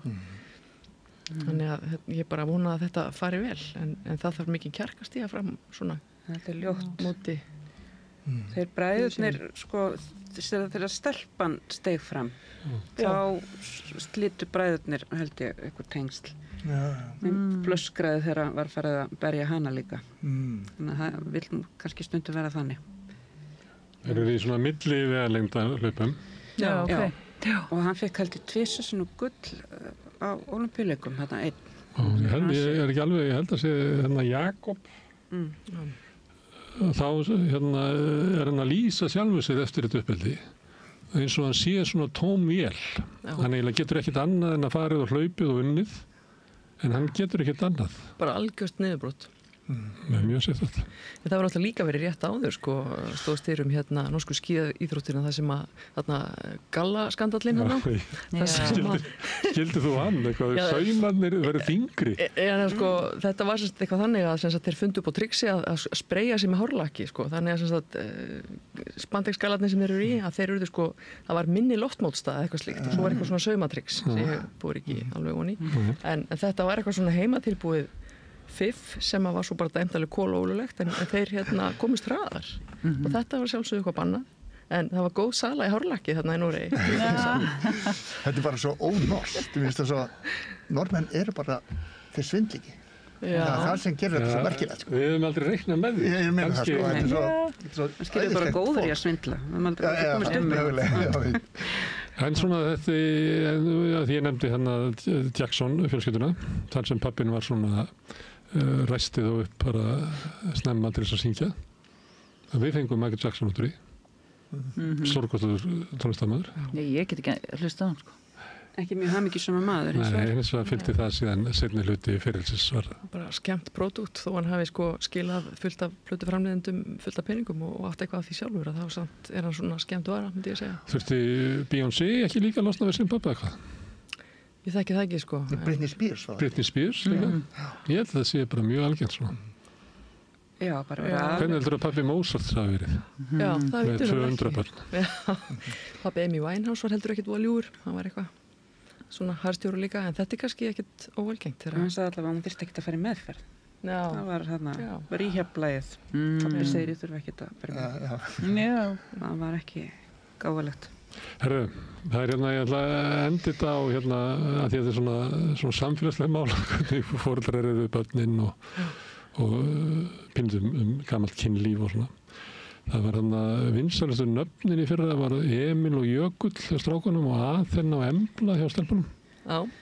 Ég veit ekki hvort það sé merkilegt sko. Aþena er svolítið sérstætt. Já, ég minna, þú veist, þegar maður hringir í þjónustu verið eitthvað eftir kannski 25 ára, þá er það Aþena Embla eða Embla Aþena eða, þú veist, Dýrfinna Sól eða Kolfinna Mjöll, þú veist, það er alls konar. Það er rosalega miklar sveiflur í þessu. Ég man að öll börn voru skýra á sínum tíma hérna, hvað var það, Kristófur Máni eða Já, Oliver Debill eða eitthvað, ég veit ekki. Tristan Tristan mikið Máni. tekið. Og Aron Máni. Já. Aron var mikið tekið líka. mér finnst við aðeins vera að stíða út úr samt mestu krútnöfnunum. Mér finnst þetta verður svona aðeins meira svona, hvað ég var að segja, eðlileg nöfn. Svo Matti og svo Matthildur, það var líka mjög heitt, Já. sá ég í þessari. Það var líka, þannig að það stundur svona, kemur einhver þorst í eitthvað svona skarphéðin, eitthvað, þið veitir. Svo líka fylgni stundum milli þeirra sem eru áberandi í samfélaginu. Já. Ég sá að bæði voru algeng Bríet og Birnir í þessum mannanafna, þú veist, bæði frægar, já. Og það bara kemur, sko, það voru ekki til, sko, ákveðin nöfn sem að svo bara stigu Baltasar. Já, það var bara til Stormur, ég flettið upp, frændi minn heitir Stormur. Nú eru komnir bara fjölmargir Stormar. En ég veit ekki, og eitthvað svona, það sem verður nær einhverju. En ég sem sagt, þú veist, bara ákvaða því á 14 ára, ég myndi eignast dreng, það ætti hann að heita Dreki. Og þá ekki spúandi eldreki, heldur svona sem svona akkeri á bát. Og síðan eignaðist ég drenginn og hann fékk nafni Dreki, fyrstur á Íslandi. Svo var ég aftur barsándi og eignaðist annan dreng og þá fannst mér bara svo fallegt nafni Jaki. Það var alveg ofsalega fallegt nafn og við skýrðum hann og það var aftur fyrstur á Íslandi, ég er bara eins og ég sé að reyna þetta. En það var svo áhugavert að svo 5 ára fótboltamóti eða eitthvað núna og sér þessi nöfn núna aftan á, þú veist, þannig ég fletti upp daginn að þannig að það sem ég reyna að koma að hérna er í brautriðandi. Nei, ég er að menna en það er svona nýnöfn Nú áhrifavaldur. Já, ég er að reyna að koma því áleiðis. Nei, ég er að segja nöfn, íslensk nöfn, það er svo mikið og bara fallega nöfnum, gumgóðir og sum alveg öskra að skýra barnið einhverju, sko. En mér langar að skjóta inn í að því að mér finnst þetta svo áhugavert. Ég hef töluvert velt mér upp úr því að sko fuglanöfn eru náttúrulega mikið tekin og hafa verið kringtíðin á Íslandi, bæði hjá drengjum og stúlkum. Og það eru ákveðni fuglar sem að sko, þú veist þetta með lóa og svana og svona, en það er engi sem heitir til dæmis Alexandra Önd. Það er ekki. Hvenær kemur það?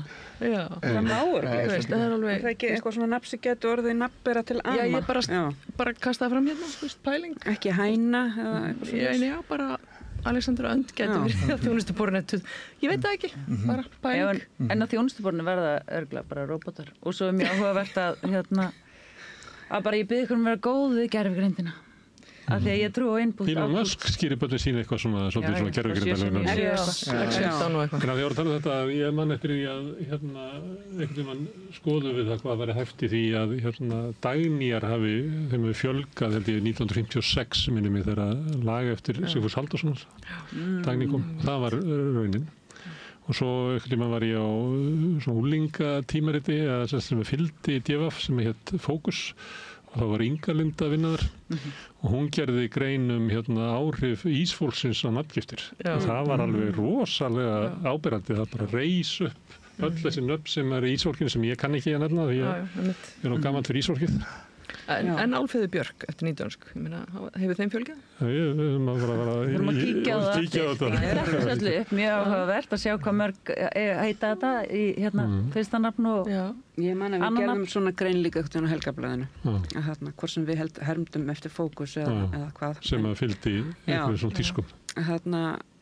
Og svona, ég man til dæmis bara eftir Hilmir Snær var það eitthvað svona, það var engi sitt Hilmir Snær, svo þegar hann var svona sætur og vinsæll og það bara alveg rauk upp. Þessar eru með Þór Snæ og Andra Snær þetta er bræður. En ég á vinkonu sem heitir Harpa Sjöfn og foreldrar hennar fóru á date og fóru á myndina og þar kom hugmyndin sko, það sagði mér, mér finnst alveg ógeðslega töff að heita Harpa Sjöfn. Allt svona hefur áhrif. Já. Getið ímyndað ykkur, þú veist að sjá þessa mynd í bíó, ég var 6 eða 7 ára og í fyrsta skipti sem maður sá sko stelpur með rafmagnsljóðfæri, það grínast. Það var bara eins og ég hefði, það bara frelsast. Já. Og hvað ég spennt að heyra efni þitt sem þú ætti að fara að taka upp. Já, það verður gaman. En Hringur, það er ekki margir sem að hétu það þegar það er listamálarinn? Já, Íslendingabók er í Hringur 3, þannig ég ímynda mér þessu 2 undan mér. Það var alltaf sagt að þetta væri hundsnafn. Þannig að þegar ég fekk mér hund, þá skýrði hann Hörð Má. Herðu, en sko, Þórdís. Já. Svo við að því að Þórdís er að byrja með þátt, sko. Hún er ekki bara ekki út plötu, hún er að byrja með þátt á samstöðinu hip-hop. Vá, en spennandi.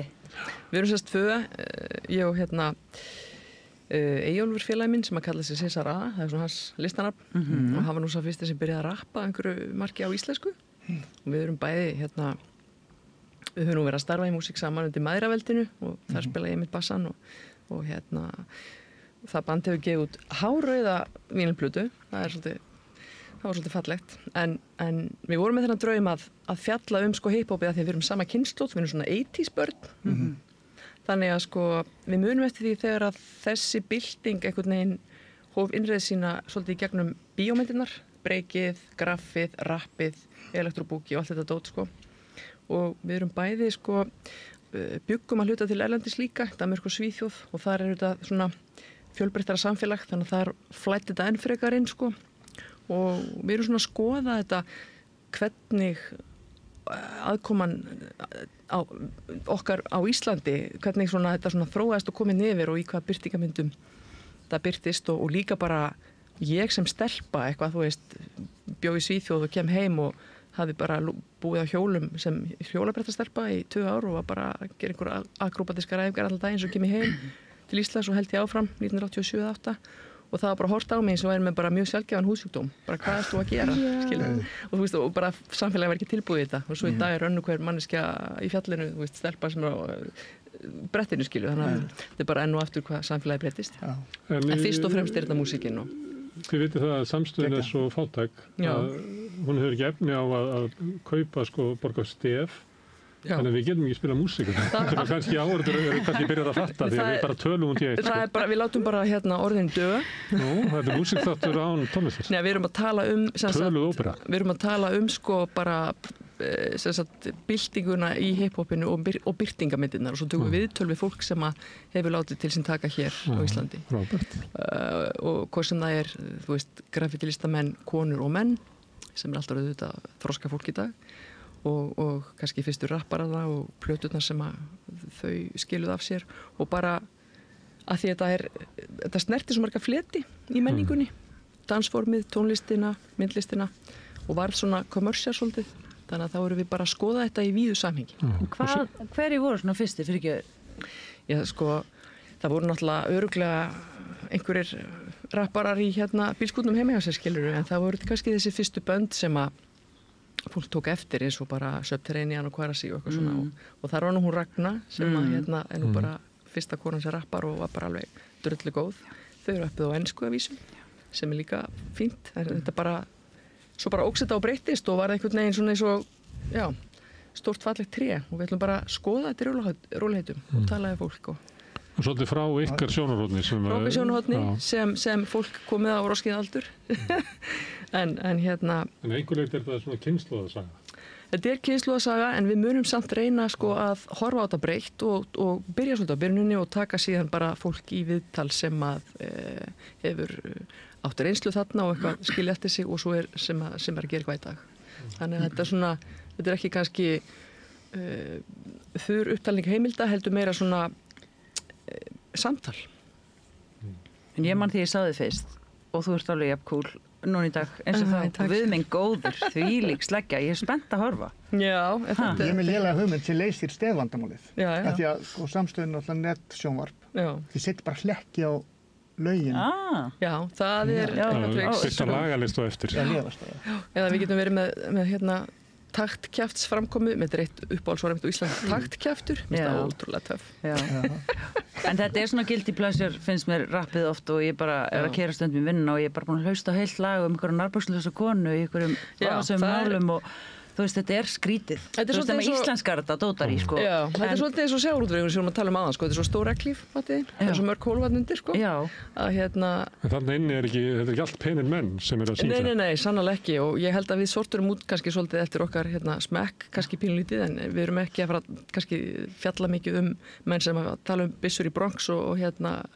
konu með tannþráð á milli raskirina, við höfum ekki áhuga því sérstaklega sem kallast G-strengur eða eitthvað því þetta var svona undirlegt á MTV á sínum tíma sem er annað en ég fylgdist með graffitísirunni grimt fyrir svona einhverjum árum og gaf út bók sem að heitir Ice Pick og að gefa út af bandarískum útgefanda því að það vildi enginn gefa þetta út hér á Íslandi og þessi bók var gefin út af Ginkgo Press í Kaliforníu og kom út sem harspjaldabók og var seld bara út um allt og þetta er auðvitað bara heimild síns tíma en En ég mitt sko fjallaði það sem að talaði til mín. Ég var ekki að elta krassið sem að, þú veist, fólk að skrifa bíla og vekja eitthvað svona. Ég var svona meira að höttunum eftir skemmtilegum og hneitnum setningum eða flottum svona típografískum verkum sem að, þú veist, þannig að auðvitað fjallaði ég það sem ég hafði sjálf áhuga, eðlilega, þú veist. Það bara verður alltaf það. Svona setningar sem bara svona króta og klósettvegg. Já, til dæmis bara ef einhver skrifar Jesú lifir, svo bætir einhver við og hann áritar ævisögu sína í Eymundsson á morgun. Eitthvað svona, ég veit þið, svona samtal. En þetta að skrifa á veggi hefur auðvitað fyllt mannkyninu frá bara upphafi og það til dæmis bara í Pompeii fannst eitthvað krót, bara allir skrifa á veggi nema ég. Þetta hefur alltaf verið til, sko. En ég mæli með, ég fór í þjóðfræði, bara með til Indisauka og fór og tók hús graffiti. Já. Og þú veist, bara vita hvað þetta heitir. Og mér finnst það ekki smá spennandi. Þú veist, bara bomba og svona og hvað þetta heitir allt saman. Já, og fegurðin í þessu, þetta er oft svo ofboðslega, náttúrulega, mér sem smekkurinn en ofsalega skemmtilegur heimur. Sumir hafa fá eitthvað svona út úr því að krass og króta og þá virkar það svolítið eins og hundar sem merkir sér svæði, skiljiði. Bara að mjög okkur staur og svo leiðis. Það er eitt, en svo eru aðrir sem að nálgast þetta bara eins og myndlistalegt verkfræðilegt fyrirbæri. Bara mæta með skissur og eru bara með æðislega flókin mynstur, bara eins og svona orientalist teppi. Já. Þú veist, ég hljótið að sé myndir af þessu og þetta er alveg brjálæðislega erfitt og flott og það hefur kannski heitlað mig frekar. Og Banksy náttúrulega og allir þessi flottu listaverk og öllum, alls konar veggjum hérna. Elsta íslenska graffiti, það er á Orkneyjum eftir Gullstöng. Hæ? Já, hann hjó sem sett í helli, þá verður að fara greinlega til Rómar eða eitthvað sko. Þá hjó hann í hellin, eitthvað svona... Ég var hér. Já, þetta var gert með öxi, gugs á stöng sem þótti mestur manna á Suðurlandi, eitthvað svona. Wow, ok. Já, svona mjög... Það er einu króti, það hefur verið bara rundaginn.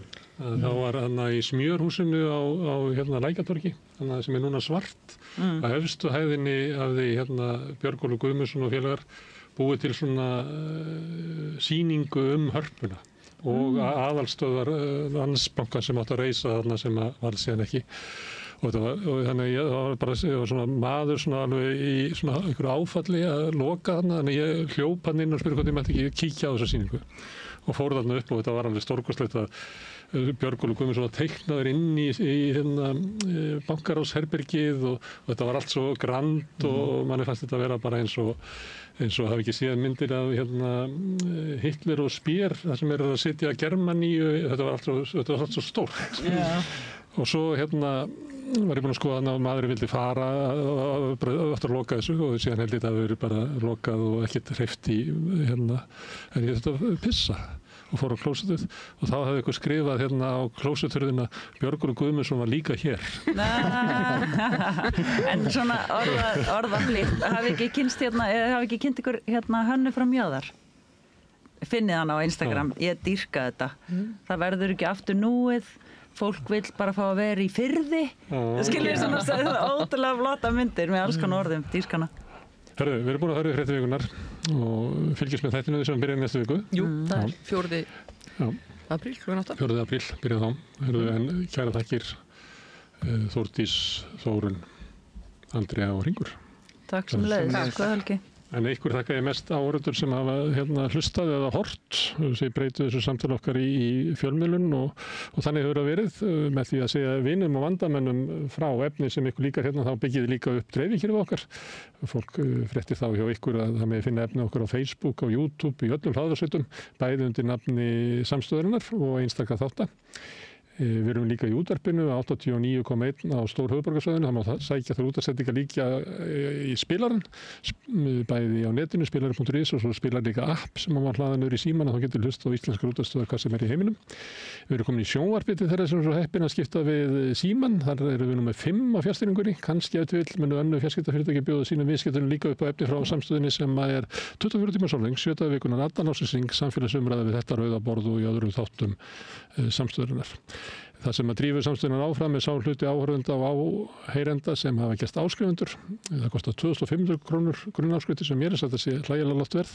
Ef að þú vilt slást í hópinn og tryggja það að Samstöðin sé rekin og vaxi í samfélaginu, mörgum finnst það að vera mikilvægt í lýðræðislegu samfélagi. Þá getur þú farið inn á samstöðu.is, þar er hnappur sem ástendur áskrift og þar getur þú skráð þig fyrir 2.500 krónur, sumir borga meira og þeir sem að kjósið geta látið áskriftina renna sem félagsgjöldin í alþýðufélagið og það alþýðufélagið sem á og rekur samstöðuna. En þetta orðið gott hjá okkur í bíli, ég segi bara góða helgi en bendi á að á morgun klukkan 9 að þá viðtal Oddnýjar Eir Ævarsdóttur við Gyrði Elíasson og svo verðum við með þjóðmálaþáttinn Sýnir Egils í hádeginu á sunnudaginn. Þetta er gott til að fylgjast með því, en að segja hans bara góða helgi og takk fyrir mig.